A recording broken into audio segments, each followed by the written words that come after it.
जानते हैं, कभी कभी ना जिंदगी का सबसे बड़ा मोड़ एक छोटे से विचार से ही शुरू हो जाता है।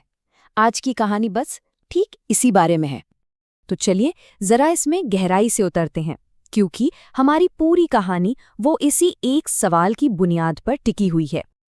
तो आइए मिलते हैं अपनी कहानी के मेन कैरेक्टर से और देखते हैं कि आखिर वो कौन सी एक मुलाकात थी जिसने सब कुछ, मतलब सब कुछ बदल कर रख दिया। जरा सोच कर देखिए, एक ऐसी जिंदगी जो हर दिन बिल्कुल एक जैसी हो। सुबह उठो, स्टेशन जाओ, हाथ फैलाओ और बस किसी तरह दिन काट लो। कोई बदलाव नहीं, कोई नई उम्मीद नहीं, बस एक ही ढर्रा। और फिर एक दिन उसी भीड़ में उसकी नजर एक ऐसे शख्स पर पड़ती है जिसे देखकर उसे लगता है, अरे वाह, शायद आज किस्मत चमकने वाली है। और वो बड़ी उम्मीद के साथ उसकी तरफ बढ़ जाता है। लेकिन उसे जो जवाब मिला ना, वो सिर्फ एक ना नहीं था। नहीं, वो एक ऐसी चुनौती थी जिसने उसकी पूरी की पूरी सोच को जड़ से हिलाकर रख दिया। बस उस एक मुलाकात के बाद सब कुछ बदल गया। उस व्यापारी के शब्द उसके दिमाग में घर कर गए और बस यहीं से शुरू हुआ बदलाव का सफर। जिंदगी में पहली बार उसके मन में ये सवाल आया कि मैं सिर्फ ले ही क्यों रहा हूं, दे क्यों नहीं रहा। और इसी एहसास ने उसके अंदर एक नए इरादे को, एक नए संकल्प को जन्म दिया। 2 दिनों तक वो बस यही सोचता रहा, इसी उधेड़-बुन में रहा। और फिर अचानक उसकी नज़र स्टेशन के पास खिले हुए फूलों पर पड़ी और बस उसे अपना जवाब मिल गया। देखिए, ये एक बहुत छोटा सा बदलाव था, है ना? लेकिन इसका असर बहुत बड़ा होने वाला था। उसने भीख मांगने के पूरे प्रोसेस को ही एक लेन-देन में, एक ट्रांजैक्शन में बदल दिया। और नतीजे, अरे हैरान करने वाले थे।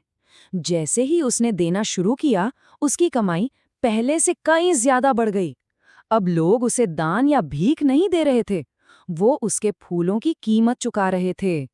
लेकिन सुनिए, असली बदलाव तो अभी बाकी था। कहानी अब एक ऐसे मोड़ पर आ गई थी जहां एक और मुलाकात उसकी जिंदगी को हमेशा हमेशा के लिए बदलने वाली थी। कुछ महीने बीत गए और वो फिर से उसी व्यापारी से ट्रेन में मिला। लेकिन इस बार सीन थोड़ा अलग था। क्यों? क्योंकि भिखारी अब वो पुराना वाला भिखारी नहीं रहा था। उसकी सोच पूरी तरह बदल चुकी थी। इस बार उसने हाथ नहीं फैलाया, नहीं, बल्कि उसने खुद आगे बढ़कर बड़े गर्व के साथ व्यापारी को मिले पैसों के बदले में एक फूल पेश किया। ये उसका नया कॉन्फिडेंस था। और तब उस व्यापारी ने वो शब्द कहे जिसने सब कुछ बदल दिया। ये सिर्फ एक तारीफ नहीं थी, ये एक नई पहचान थी। ये जो मेंटल शिफ्ट था ना, ये बहुत पावरफुल था। उसे ये एहसास हुआ कि उसे खैरात नहीं मिल रही, वो तो बिजनेस कर रहा है। लोग उसे भीख नहीं बल्कि उसके फूलों की कीमत दे रहे हैं। ये एक भिखारी से व्यापारी बनने का स्विच था जो उसके दिमाग में ऑन हो गया था। बस उसी पल उसे अपनी असली कीमत, अपनी असलियत का एहसास हुआ। वो समझ गया कि वो भिखारी नहीं, वो एक व्यापारी है। और जानते हैं, इस एक एहसास ने उसे जैसे आजाद कर दिया। अच्छा, तो अब देखते हैं कि इस बड़े बदलाव के 6 महीने बाद कहानी कहाँ पहुंची। ये पूरी ट्रांसफॉर्मेशन जर्नी कुछ ऐसी थी। पहले दिन एक चुनौती मिली, तीसरे दिन एक्शन लिया। कुछ समय बाद उसे अपनी असलियत का ज्ञान हुआ और 6 महीने बाद उसे मिली जबरदस्त सफलता। 6 महीने बाद दोनों की तीसरी और आखिरी बार मुलाकात हुई। और इस बार वो पहले वाला भिखारी एक कामयाब फूल का व्यापारी था और सूट बूट में था। मतलब अब वो सिर्फ अंदर से ही नहीं, बल्कि बाहर से भी पूरी तरह बदल चुका था। उसने अपनी कामयाबी का पूरा क्रेडिट उस व्यापारी को दिया। उसने कहा, पहले आपने मुझे बताया कि मुझे क्या करना चाहिए और फिर आपने ही मुझे बताया कि मैं असल में कौन हूं। तो इस जबरदस्त कहानी से हमें असल में सीखने को क्या मिलता है? क्या है इसका सबसे बड़ा सबक?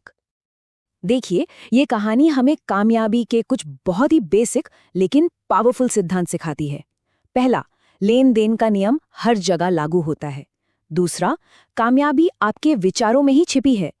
तीसरा, बड़ा बनने के लिए पहले बड़ा सोचना पड़ता है। और चौथा, आत्मसम्मान ग्रोथ की बुनियाद है। तो इस कहानी का सबसे बड़ा सार क्या है? यही कि सबसे बड़ी दौलत, सबसे पावरफुल चीज जिसे हम कंट्रोल कर सकते हैं, वो हमारी अपनी सोच है, हमारी मानसिकता है। हमारी दुनिया ठीक वैसी ही बनती है जैसा हम खुद को अपनी नज़रों में देखते हैं। तो आखिर में एक सवाल खुद से पूछने वाला है। उस भिखारी को सिर्फ उसकी अपनी मैं एक भिखारी हूं वाली सोच ने जकड़ रखा था। सवाल ये है कि हमारी अपनी मानसिकता, हमारी अपनी सोच हमें क्या बनने से रोक रही है।